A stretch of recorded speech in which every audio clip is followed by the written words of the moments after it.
Good afternoon, everyone, and welcome.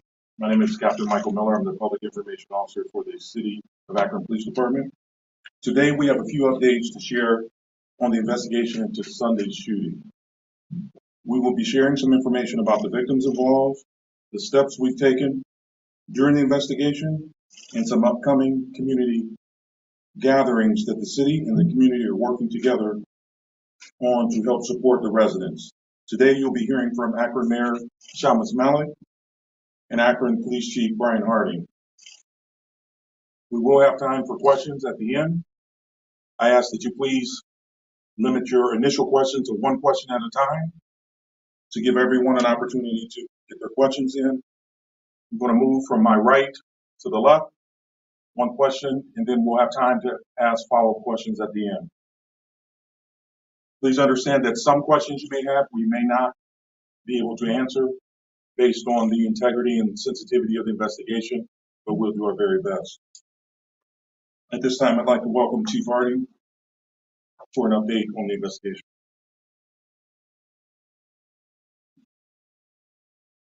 Thank you, Captain Miller. The first thing I'd like to announce is that the number of individuals injured during the shooting has increased to 27. The scene of the shooting and later at our area hospitals was constantly evolving. As the event unfolded, at least one patient self-transported to one hospital first and then left and went to a second hospital. Additionally, at least one patient with minor injuries left the hospital as the staff triaged the most critical patients first and then later returned to be treated.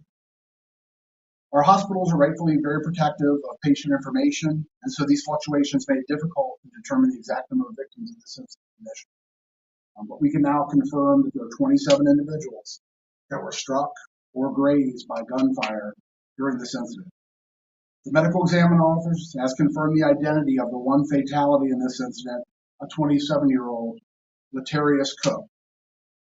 I'd like to express my deepest condolences to the family of Mr. Cook on their loss. Two patients, a 29-year-old male and a 37-year-old male, remain in critical condition today. The other 25 victims are either in stable condition or have been treated and released.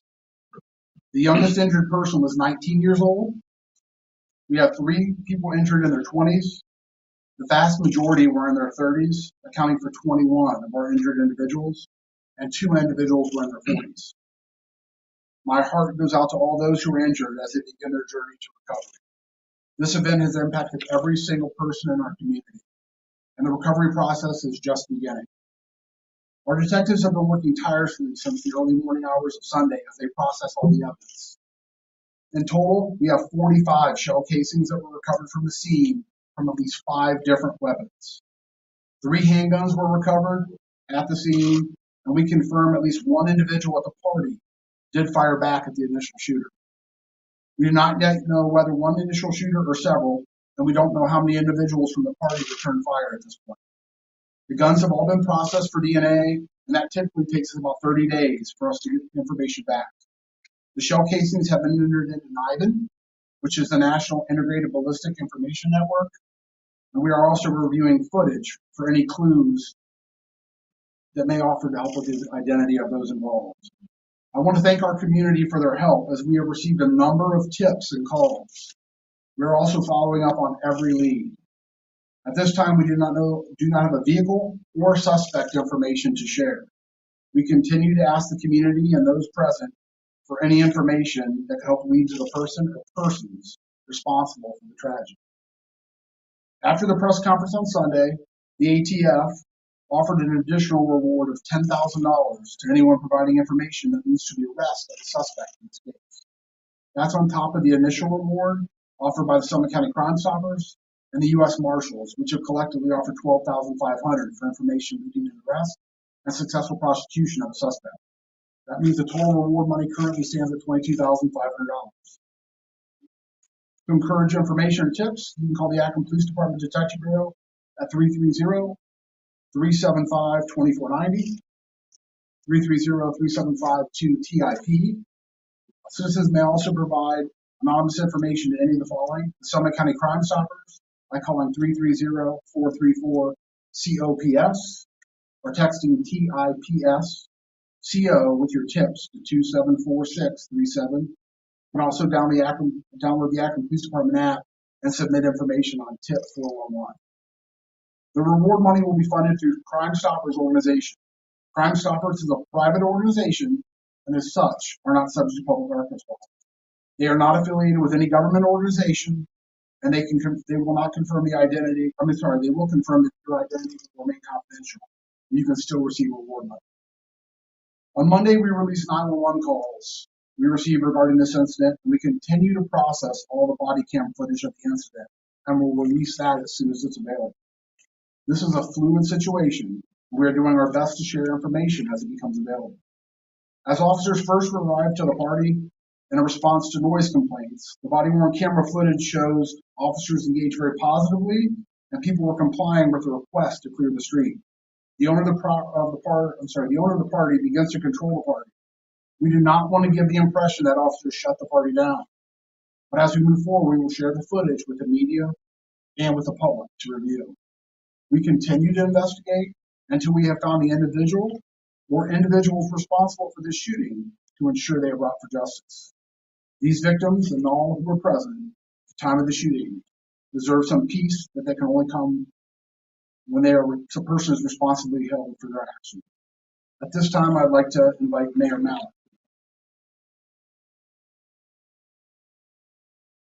Thank you, Chief, and thank you everyone for being here today. I also want to in particular thank members of City Council for being here, including our Council President, Margo Somerville, our Council President Pro Tem, Brad McKittrick, our Ward 5 Councilman, Johnny Hanna, whose ward the shooting occurred within, and our Ward 1 Councilman, Sam DeShaziu.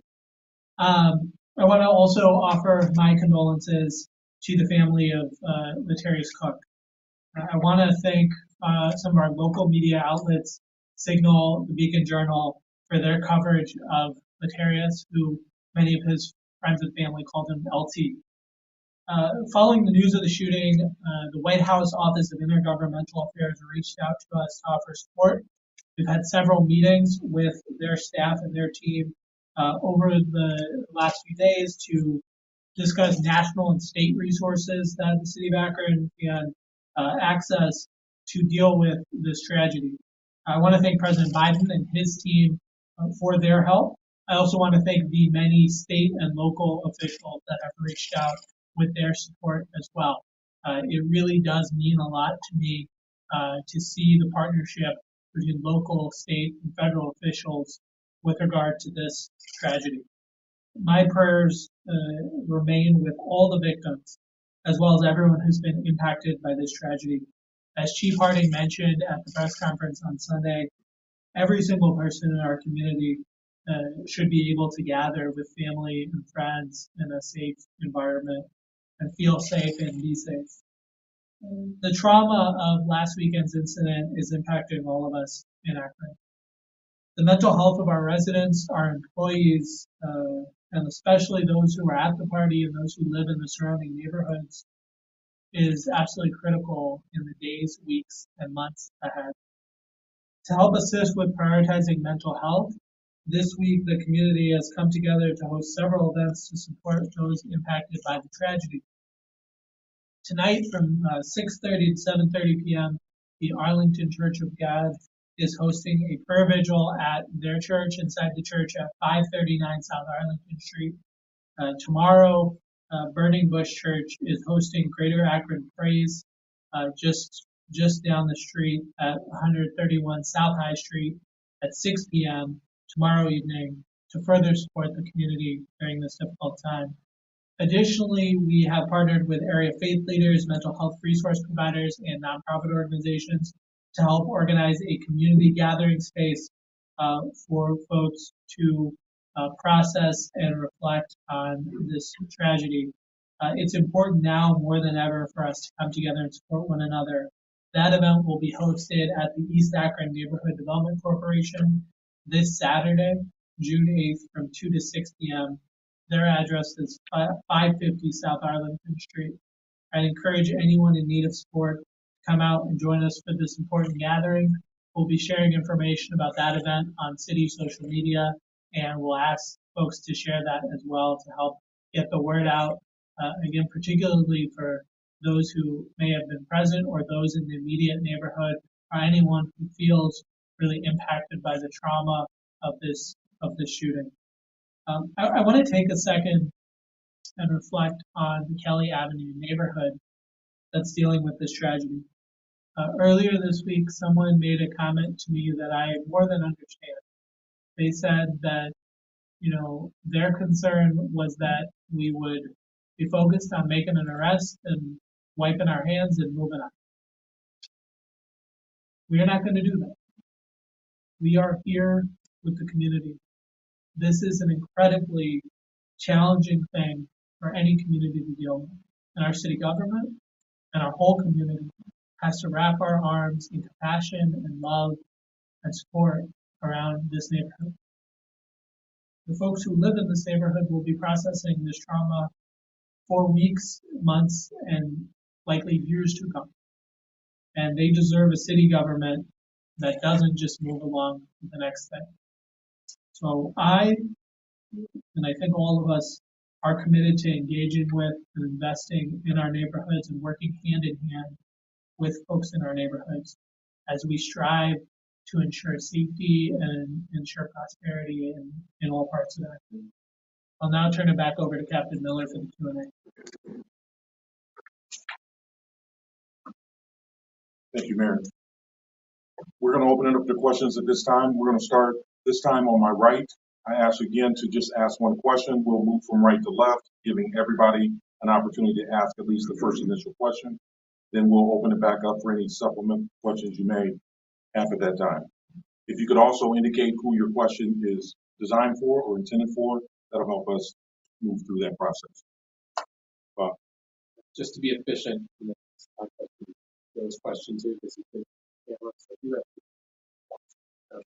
Go ahead. Okay. First of all, for the chief, can you talk about the use of flock cameras? Can you use them at all without description of any way to perform? Absolutely, we are using flock cameras. We can use them consistent investigation. Can you elaborate on what you're doing? Yeah, so we can run vehicles that hit in certain areas. If we do have any proposed descriptions, we can also put those in as well and see if there's any information on that. Anyone? Not that we're running shit. Okay, and then secondly, I guess we more you sort of touched on this, but having been in that neighborhood the past couple of days, there's a lot of concern over their safety for themselves, for the kids. Yeah. We're not getting daily updates. We're being declined interviews. Sometimes they feel like they are being left behind, not getting the answers. Can you speak to how you would want to respond to them? Updates for things. Sure, we're trying to get information as quickly as we possibly can. This is a fluid situation and we want to make sure that we're coming out and sharing accurate information. We've been in touch with a lot of folks in the community, really leaning on our Ward 5 councilmen, leaning on some of the faith leaders in the neighborhood. I've been out there in the neighborhood speaking to folks. And so, it is a crisis situation and we are trying to respond as best as we can in a fluid situation. We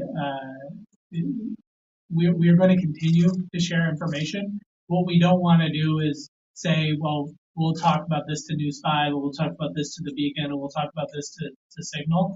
We want to have this space in which we can share all the information directly with the community and address the questions that you're raising. We're happy to take as many questions as you have here today, and this is not, I think, likely going to be the last press conference.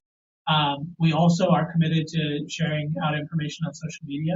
So we've been trying to do that as well. We'll continue to do that. We understand the concerns about safety, right? And so we've been talking about the birthday party that this occurred at.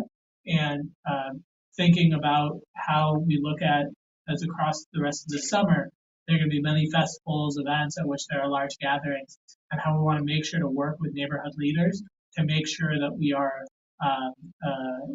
providing safety as much as we possibly can. And so this is a fluid situation. Again, something like 96 hours into the situation, we remain committed to sharing information as we can in a timely way. We also want to be accurate. And so you saw we had to come back here and shift back around the number because the number is fluid. We had to make clarification around the initial outreach. We're doing our best to share just with you what we can absolutely verify and not speculate or not go down rabbit holes. Following up on what he said, and I brought it up on Sunday with the new Ring camera program. Are you finding people right now, are they more willing to give you that information in those videos, or are you having to use the actual contract and negotiation deal, which is where you have to like ask for it and request it directly? I don't think I can let Chief Harding speak to this, but I don't think we're in a position where we're forcing anyone or that we're, we really are interacting directly with the residents, canvassing the neighborhood and speaking directly to them on that. And certainly part of that is asking whether they He's correct. We haven't had a demand agreement, but we've so far been just going.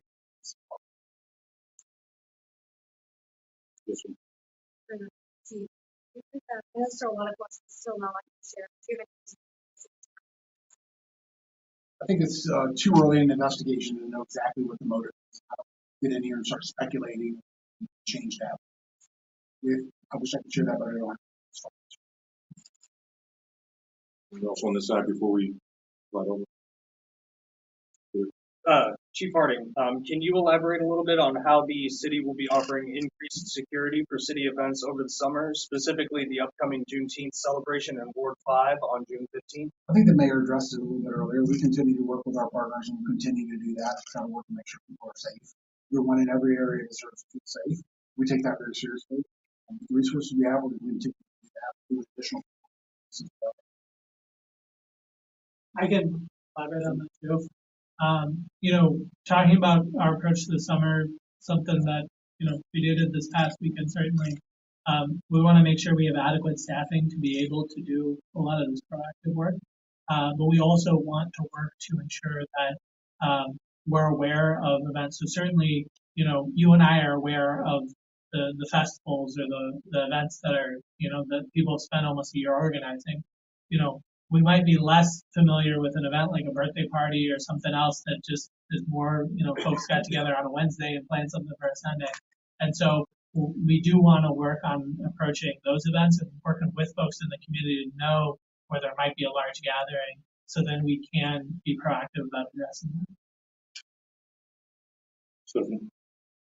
So in the last press conference,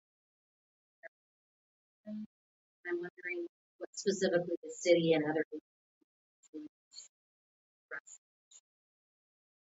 Yeah, what we are focused on is locating the person who committed this awful act and holding them accountable.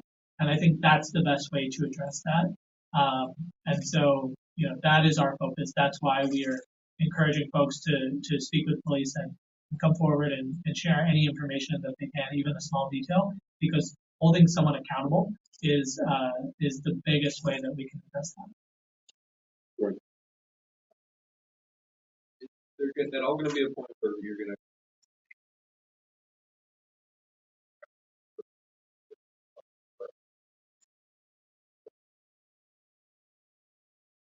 I don't see that in the immediate future. I'm not saying maybe at some point that.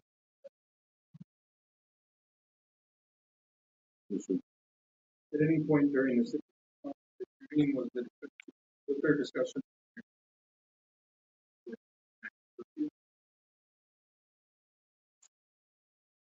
No, we did not discuss it. And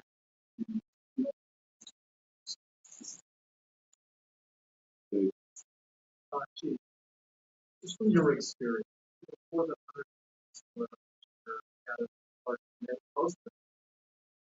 how incredible that somebody actually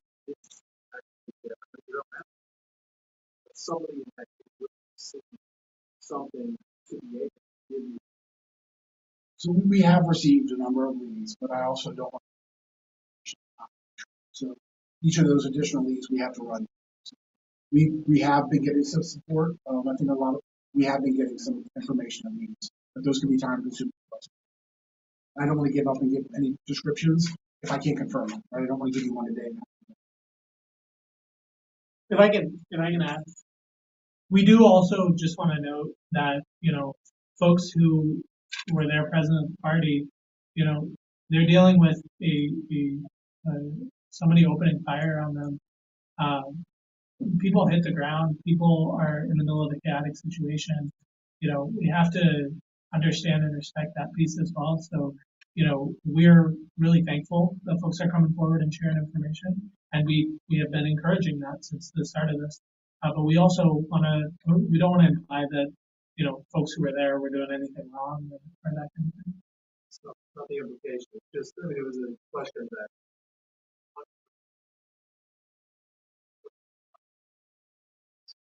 nobody. Like I mentioned, we've received some description. Some of them could be a little different, and we want to make sure that we're giving. But to the mayor's point, also, some people were mad and turned that way. They heard that and went the other way, would not see. So that number would actually be smaller.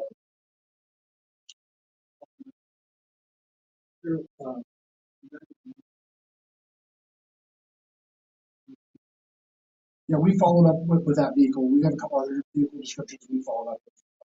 So, again, I don't want to jeopardize where we may have information. All of those we followed up on. We've also received other information. Yes, sir.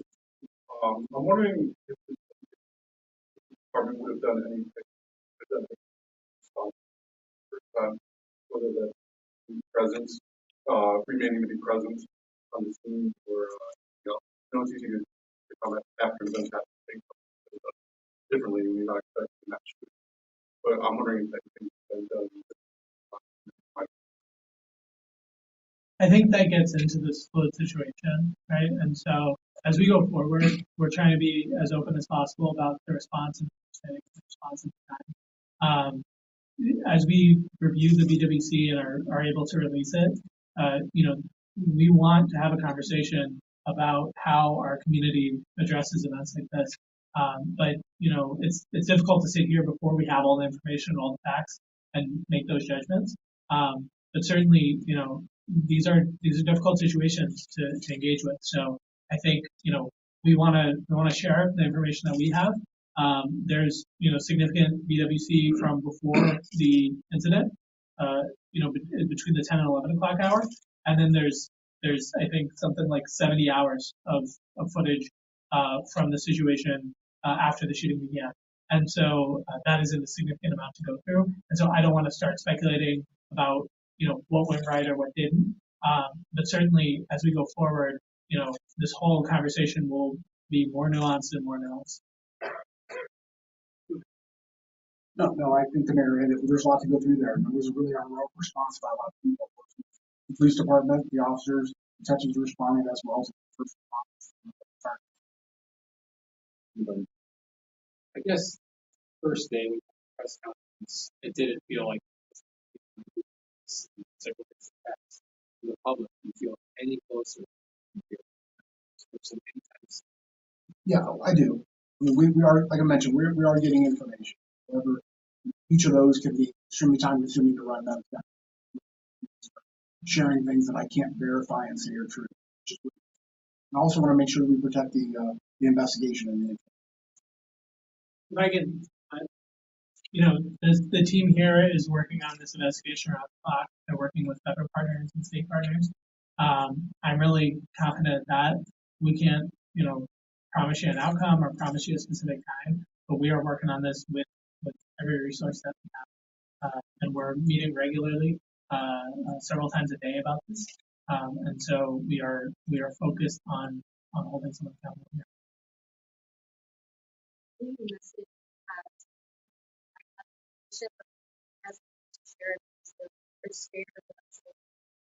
Yeah, like I mentioned, we've received several tips, and that's why I've tried to share different ways that people can confidentially do that. We'll take the information any way we can get it, whether it's any of the ways we shared, whether it's a trusted community partner that someone feels comfortable reaching out to.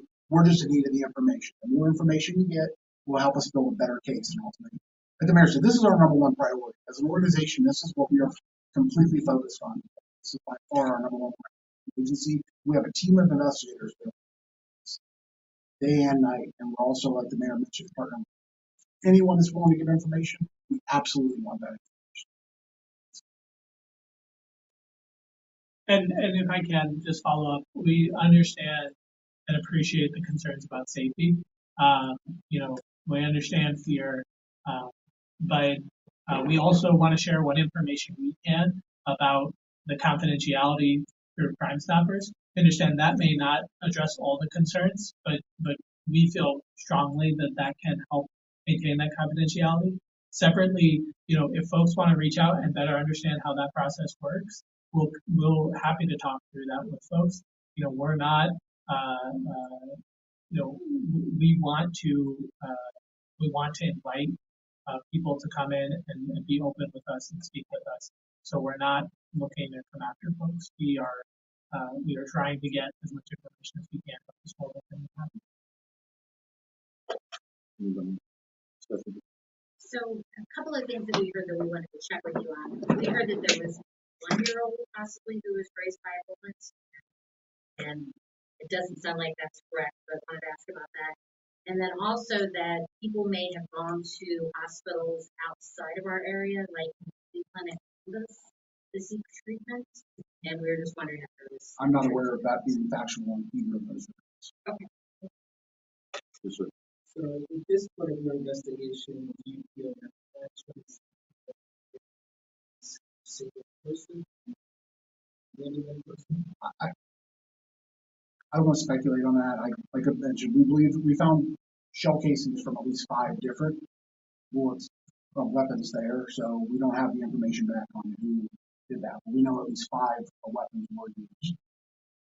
Yeah. I'd like to follow up on that, Chief. With the knife tests, are you able to say whether those are people? We're starting to get some additional information back, but we still have a lot to go through on that. So we sent all that stuff off right away the next day. So we started to get some additional information back. We're following those things as well. I just want to confirm, so the 27 people, 5 bullets, they weren't people like got hurt running away.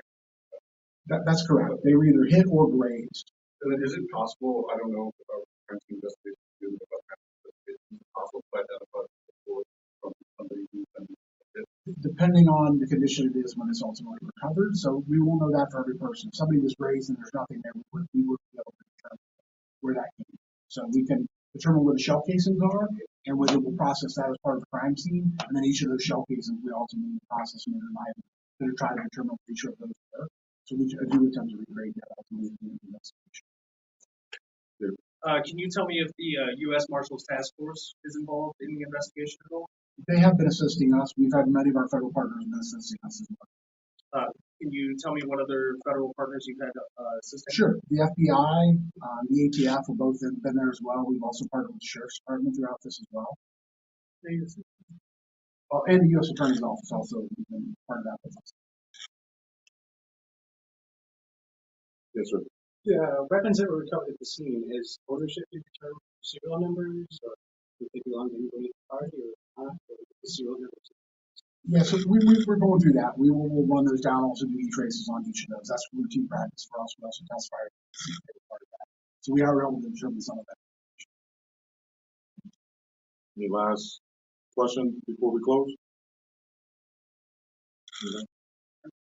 Okay, thank you all for coming. Again, we'll provide updates as soon as we're able at various stages of investigation. This thing will still be an ongoing situation. So any questions that you have, feel free to still forward those via email. We'll kind of compartmentalize that and then try to get you responses if appropriate. Thank you.